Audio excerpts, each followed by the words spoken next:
The millionaire pushed his daughter's wheelchair down a quiet alley, just like he did every day, until a barefoot black boy stepped out of the shadows and said, "Uncle, I know how to make your daughter walk again."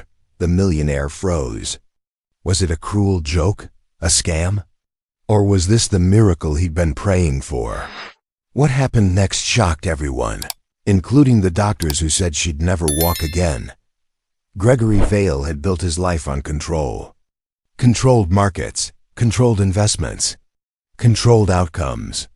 That's how he became one of the city's youngest billionaires, ruthless in business, guarded in heart. But all that control shattered the day his daughter Naomi was hit by a drunk driver on their way home from piano lessons. She was 6. She had danced through life like the world was her stage until she stopped dancing. Now, at 8 years old, Naomi sat in a custom-designed wheelchair, silent. Her blonde curls framed a pale, tired face. Her legs, once strong and free, lay still beneath a soft blue blanket. Doctors had tried everything. Surgeons, neurologists, even international experts flown in at his expense. Every visit ended the same. "There's no hope, Mr. Vale. Permanent spinal trauma. She'll never walk again." Gregory didn't cry. He didn't scream. He just wrote more checks.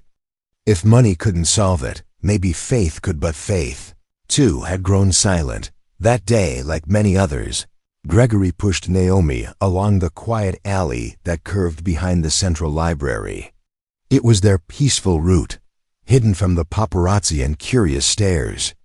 But that day wasn't like the others. As the sun dipped low, casting long shadows across the worn pavement, a small voice broke the silence. "Uncle ... I know how to make your daughter walk again."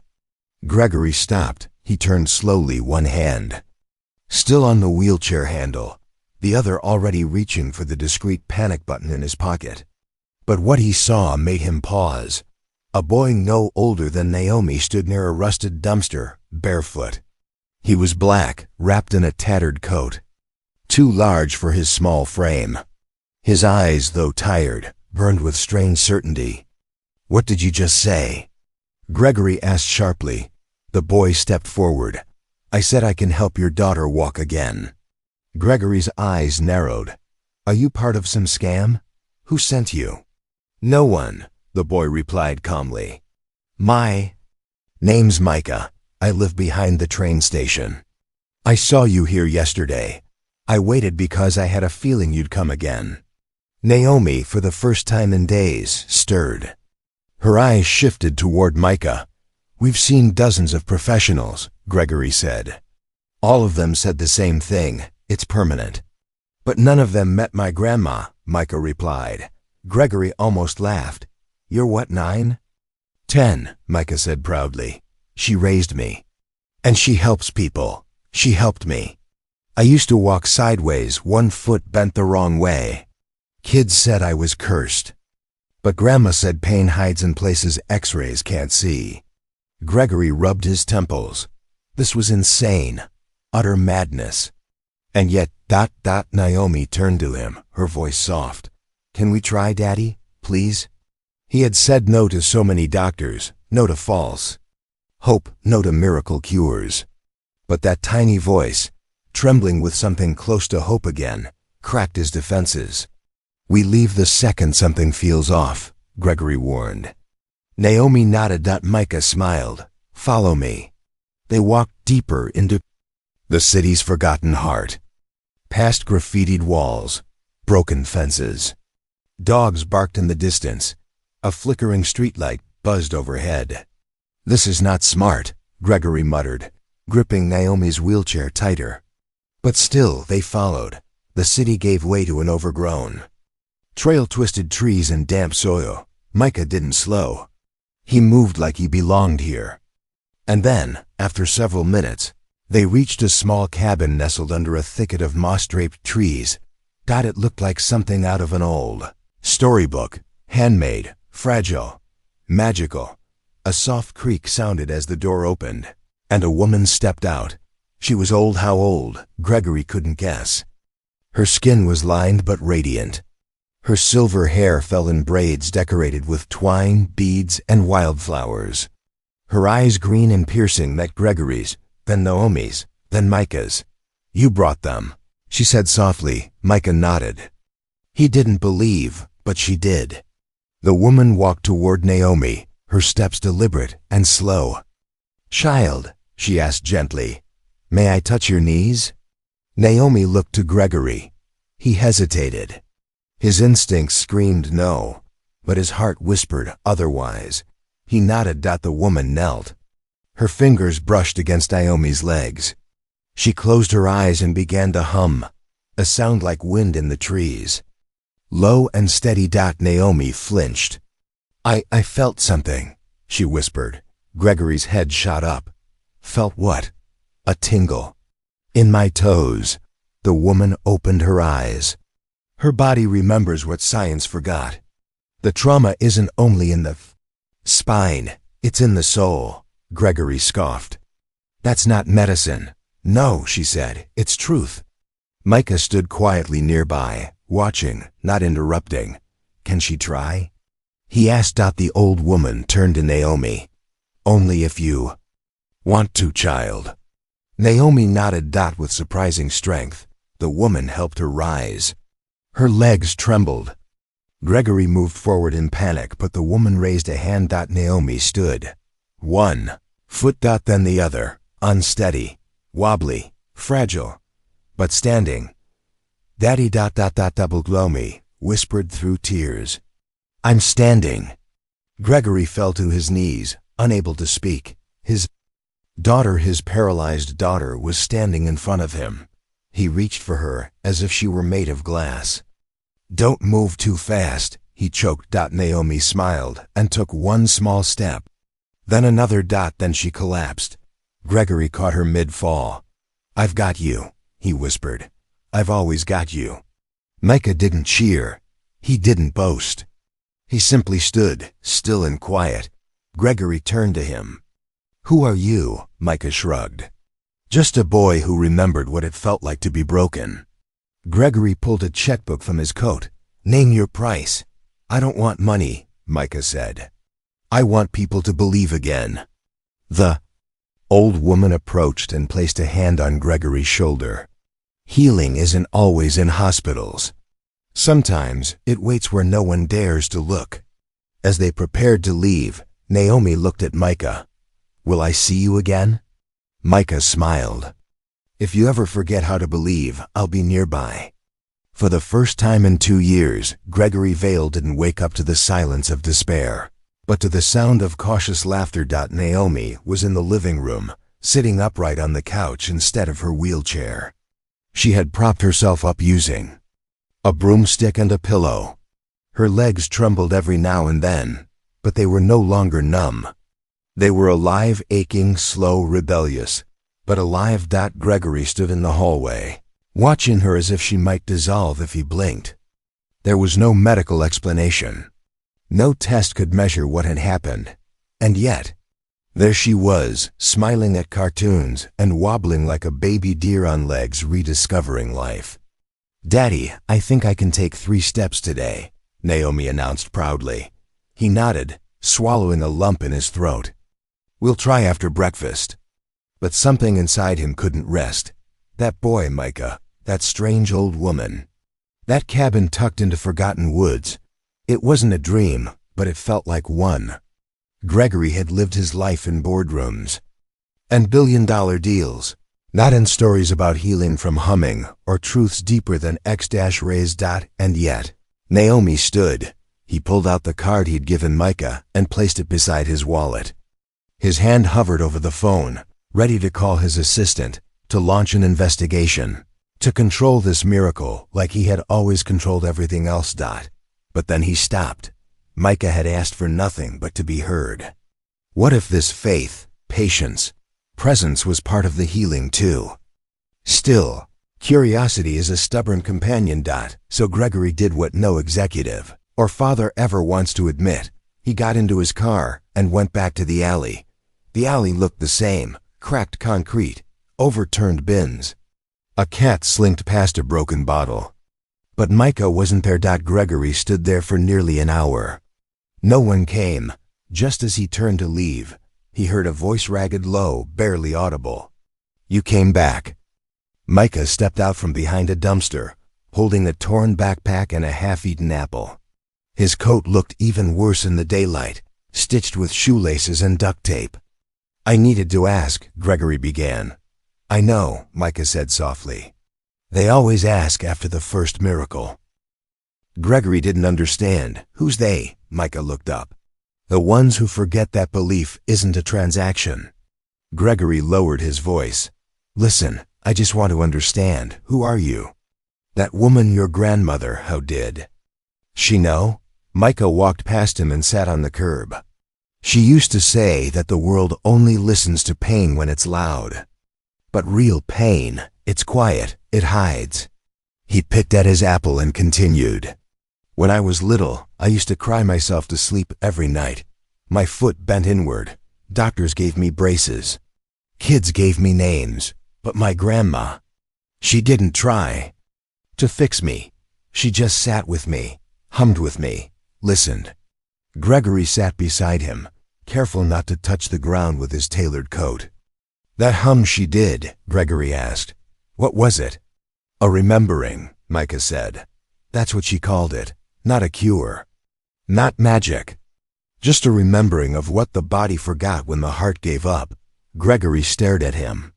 "You speak like someone 4 times your age," Micah smirked. "You'd be surprised how fast you grow when the world stops holding your hand." There was a long pause. A siren wailed in the distance. A pigeon flapped down and pecked at the concrete near Micah's feet. "What happened to her?" Gregory asked. "Your grandmother?" Micah's face changed, softened, like something sacred had been touched. "She passed away last winter, in her sleep. Peacefully." He paused. "We didn't have heat. I think the cold helped her go." Gregory felt his stomach twist. "I tried the system. They placed me in a shelter. They didn't. Like when I talked about healing. Said it was dangerous, delusional, so I ran." Gregory was quiet. Micah looked up. "But I don't need pity, Mr. Vale. I don't need rescue. I need space to keep listening. To keep reminding people that they aren't broken. Just ... disconnected."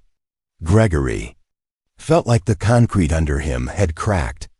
He had built skyscrapers, flown private jets, hosted fundraisers. But he'd never met a child like this. "Do you have a place to stay now?" Gregory asked. Micah shrugged. "Tonight? No, tomorrow?" "Maybe, but I'll manage." Gregory opened his mouth to offer money, but stopped. Micah didn't need dollars. He needed dignity. So instead, he stood up, pulled out his phone, and made a different kind of call. "Catherine?" he said to his assistant. "Find the best nonprofit in the city that works with gifted children, especially those who live on the streets. Anonymous donation. And I want a place built, no, created, where kids like Micah can lead. Not just be helped. Led by them. Designed with them. Understood by them." Micah blinked. "Why are you doing this?" Gregory looked at him. "Because I believed you. And you gave me my daughter back." Micah stood. His eyes welled up for the first time. "You're different than most rich people," he said. Gregory smiled. "I wasn't, until I met you." Back at home, Naomi took 5 steps. Not perfectly. Not without effort. But she walked. She walked from the living room to the kitchen and beamed like she'd just climbed a mountain. Later that evening, as Gregory tucked her in, she whispered, "Daddy, did you see Micah again?" Gregory nodded. "Yes, baby, I did." "Is he okay?" "He's more than okay," Gregory whispered. "He's changing lives." Naomi smiled, then paused. "Do you think I'll run again?" Gregory looked into her hopeful eyes and kissed her forehead. "If Micah says you can, I believe you will."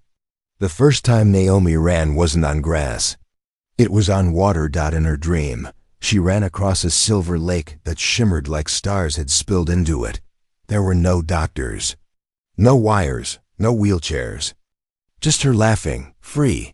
And Micah was there, standing on the shore, humming that soft tune she'd never forgotten. When she woke, she was crying, not because it wasn't real, but because deep down, something in her said, "It will be." Meanwhile, halfway across the city, Micah sat alone, perched atop an old shipping container behind a construction site. The early morning fog wrapped the streets like a blanket, hiding everything broken underneath. He liked it that way, hidden. Still, he clutched the creased business card Gregory had given him, now worn and soft around the edges. He hadn't used it. Not because he didn't want help, but because help with strings wasn't help at all. Instead, he'd found purpose in something different, being the one who listens. Micah had begun meeting other forgotten kids. Some were quiet, some angry, some didn't speak at all. But all of them were hurting in ways nobody wanted to understand. He never asked questions. He just sat beside them, sometimes with a broken harmonica, other times just humming softly, like his grandmother. Used to do. And slowly, sometimes in hours, sometimes in days, they spoke. They shared, they wept. He wasn't a doctor. He didn't give them homes or food. But he gave them something even rarer. Presence. One day, a boy named Jaden, 12 years old and wild-eyed, sat next to Micah with bleeding knuckles and a chipped front tooth. "They called me a monster," Jaden said. "So I hit one, felt good, for 2 seconds." Micah didn't flinch. "You know what Grandma used to say about monsters?" Micah asked, looking at the cloudy sky. Jaden shook his head. "That monsters aren't born, they're made in silence. In places where nobody holds your hand when you scream." Jaden stared. "So what do I do now?" he asked. "You remember," Micah replied. "You remember who you were before the world made you feel unworthy." And they just sat. Two broken boys who didn't want to be fixed, only heard. Back in the Vale household, Naomi was now walking 5 to 6 steps unaided every day. Doctors were baffled. Scans still showed the same trauma. Yet her body was defying logic. "It doesn't make sense," her neurologist said. "Medically, her progress should be impossible." Gregory only smiled. "That's because it isn't medicine." "It's Micah," the doctor scoffed. "We don't believe in fairy tales, Mr. Vale." Gregory stood and guided Naomi toward the door. "Maybe you should start." But even as Naomi progressed, Gregory couldn't shake the feeling that Micah, this miracle boy, was drifting deeper into the city's shadows. One morning, after Naomi took her first 10 consecutive steps, Gregory made a decision. "We're going to find him," he told his driver. "Not to save him, but to make sure the boy who saves others doesn't end up forgotten himself." It took 3 days, 4 dead ends, and 1 angry food vendor to finally find someone who'd seen Micah. "You talking about that barefoot boy always talking to kids behind the bakery?" The man grumbled. "Yeah, he don't ask for food. Just sits there and hums like he's some kind of street prophet." Gregory's lips curled into a faint smile. Yes, he thought. That's him. They found Micah crouched beside a girl no older than 6, gently wrapping her scraped knees with paper napkins. She wasn't crying, she was smiling. Her clothes were ragged, but in that moment, she looked like a princess receiving a crown. Gregory approached slowly. Micah saw him and stood. "You found me," he said, not surprised. "I needed to," Gregory replied. "Naomi wanted me to give you something." He handed Micah a note. It was crumpled from Naomi, gripping it too tightly on the ride over. Micah unfolded it. "Dear Micah, I walked across the garden yesterday. Daddy cried again. I think your grandma watches me sometimes. Thank you for not fixing me, just reminding me. Love, Naomi." Micah blinked, but didn't cry. He just smiled. Faintly. "She remembered," he said. "She did," Gregory replied. "And now, I want to remember too."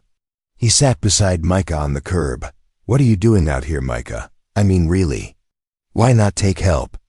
You could have a home, school. You could teach others.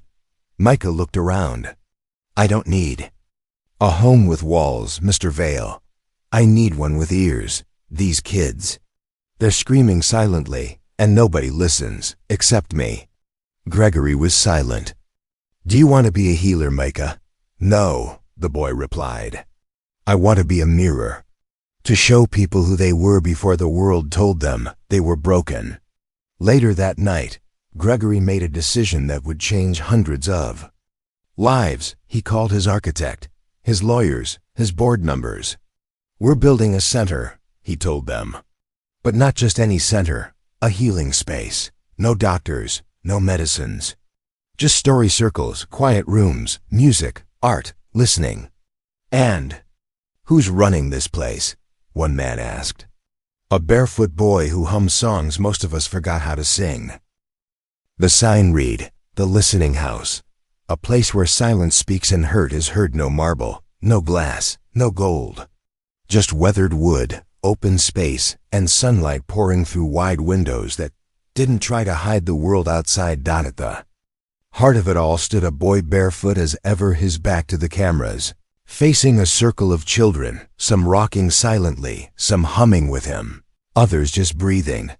Micah had never seen a ribbon-cutting ceremony before. But when Gregory handed him the scissors, he stepped back. This place isn't mine, Micah said. It belongs to the quiet ones. So Naomi did the honors. She walked across the small wooden porch, walked and snipped the ribbon in one swift cut. The crowd clapped. But Micah didn't look at the cameras. He looked at her. The girl who now walked not because doctors had healed her, but because someone believed she still could. Over the next few months, the listening house became a miracle that didn't look like one. There were no hospital beds, no therapists in. White coats, only bean bags, quiet corners, paints, instruments, and one sacred rule. We don't speak over pain. We sit with it. And Micah? He became a myth. Some called him a child healer. Others whispered that he could touch someone's shoulder and take away sadness. But Micah didn't take anything. He returned things. Things the world stole. Confidence. Voice, worth. One evening, Naomi painted a picture of herself dancing on a cliff. In the background, a boy sat beside a campfire, head bowed, humming. That's you, she told Micah, smiling. He chuckled. I've never danced in my life. That doesn't mean you don't help others learn how. But healing isn't linear. And miracles, they never promise permanence. One chilly morning, Naomi woke up with fire in her spine. The kind of pain she hadn't felt in months. Her knees buckled when she tried to walk. She fell, and she cried not from the pain, but from the fear. Was the miracle gone? Gregory rushed to her side, his hands trembling. We'll call the neurologist, he said. Maybe it's temporary. Maybe it's, but Naomi shook her head. I don't want doctors. I want Micah. They found him sitting behind the listening house, carving a flute out of driftwood. When Naomi told him what happened, he didn't flinch. He just moved closer, sat beside her on the porch, and said the words she didn't know she needed.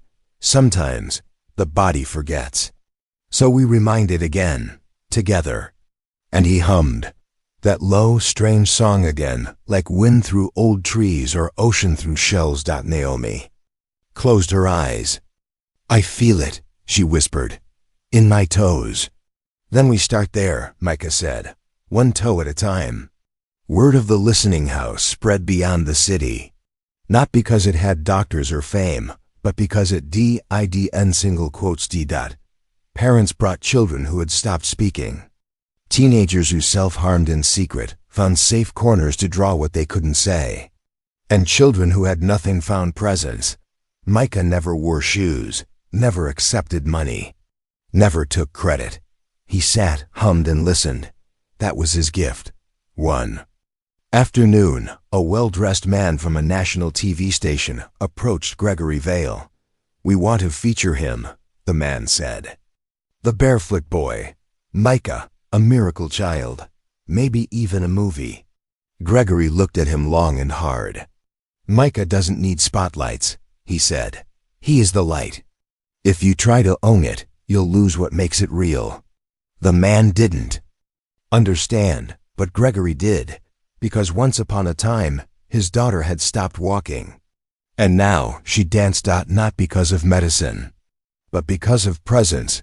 Years later, Naomi stood at a university podium, giving a graduation speech. I used to believe broken things stayed broken, she said, until I met a boy who showed me that sometimes the cracks are where the light gets in. The audience was silent. Then a gentle hum floated through the air from the back row. Now older Micah, still barefoot, smiling. She spotted him and nodded. That boy told me, miracles don't always walk in on 2 feet. Sometimes they sit beside you quietly, waiting for you to listen.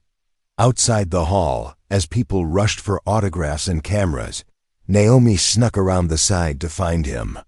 You came, she whispered. Of course, Micah said. You remembered. They sat under a tree as the sun set behind them. Are you still listening? She asked. Micah leaned back on the grass and smiled. Always. Epilogue. Micah never became rich. Never owned a home. Never signed a book deal. But generations told his story in whispers, in libraries, in foster homes, in recovery centers, about the barefoot boy who healed hearts by listening. And whenever a child was told they were broken, lost, unworthy, someone would hum a quiet tune, a remembering. A miracle. The end.